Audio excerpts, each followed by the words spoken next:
Hi, my name is Dr. Dan Sullivan, and in today's video I want to talk about the relationship between dopamine and ADHD. Dopamine, as you may know, is a neurotransmitter that's produced in the brain and is responsible for feelings of motivation, of goal seeking, and of attention. Dopamine is associated with a narrowed focus on things outside of ourselves, like gaining food or a reward, a mate, or some kind of goal seeking behavior. So the relationship between dopamine and ADHD is that people with ADHD often have lower levels of dopamine in their brain. This is why people with ADHD tend to have higher levels of distractibility. They have a harder time focusing on and keeping attention on that goal in the future because of that lower level of dopamine. So there are several ways of increasing dopamine levels in the brain. Conventionally, people are often given stimulant medications for ADHD, something like Adderall, like Vyvanse or Ritalin, and these medications will increase the levels of dopamine in the brain. There are also non-stimulant medications that can help as well. Aside from medication, setting goals can really help increase motivation and increase levels of dopamine in the brain. The diet can also affect the levels of neurotransmitters in the brain, especially dopamine. So having things like whole foods in the diet, plenty of vegetables, and proteins, especially containing tyrosine, which is a precursor to dopamine, can also help with the levels of dopamine in the brain. Supplements can also play a role. There's been a lot of research around fish oil, especially around modulating levels of dopamine and other neurotransmitters, as well as decreasing inflammation in the body, which can affect neurotransmitter production. Vitamin D can also play a role, so having blood levels between around 50 to 80 is optimal for most people. Sunlight can also play a role in dopamine production, and what they found is that 5 to 10 minutes of sun exposure to your eyes, so basically just getting outside in the sun for 5 or 10 minutes in the morning, can increase levels of dopamine.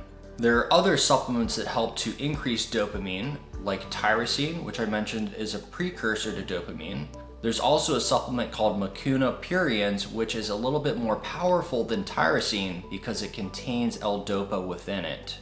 There's also PEA and phenylalanine, which can help to promote levels of dopamine.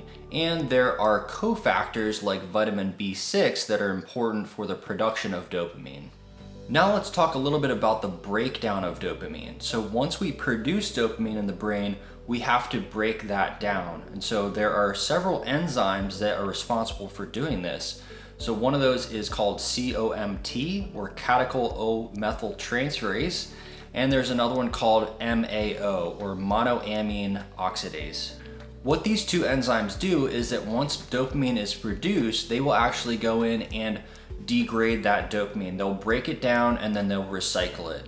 So if those enzymes are working too fast, you're actually going to be breaking down your dopamine too quickly, and therefore you're not going to be having enough left.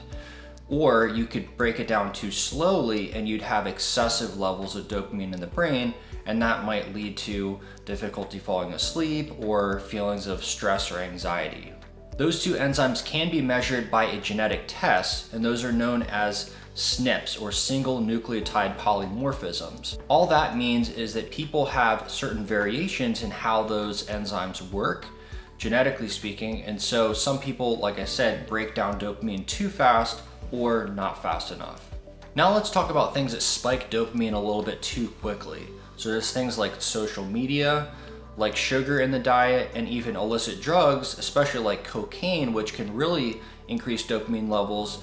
But all of these can really increase dopamine levels, can spike it, and then can leave you feeling like a low afterwards. Because what happens is the higher that we spike dopamine, after that there is a lower low. So your baseline dopamine levels become lower.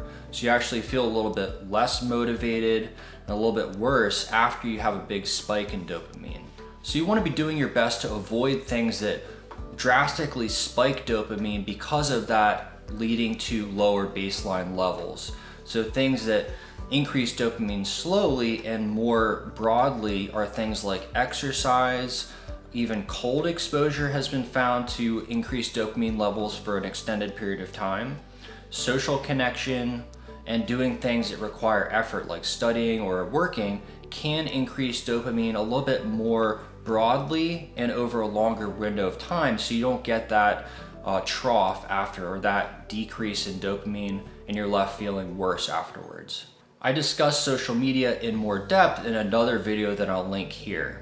One of the things that you can consider doing is a dopamine detox. And so what this is essentially a period of time, let's say 1 to 2 weeks, of eliminating or really reducing those activities that spike dopamine excessively high. So reducing or eliminating your use of social media for a period of time, your consumption of sugary foods, or substances like chocolate or nicotine. These can spike dopamine levels, and so by going without them for a period of time, you're actually resetting the dopamine system and you're becoming more sensitized to that dopamine. So I know this was a lot of information, but I hope you gained some value and you're able to understand better the relationship between dopamine and ADHD, and also some tools around how to modulate dopamine and how to increase the effectiveness of the dopamine that you have.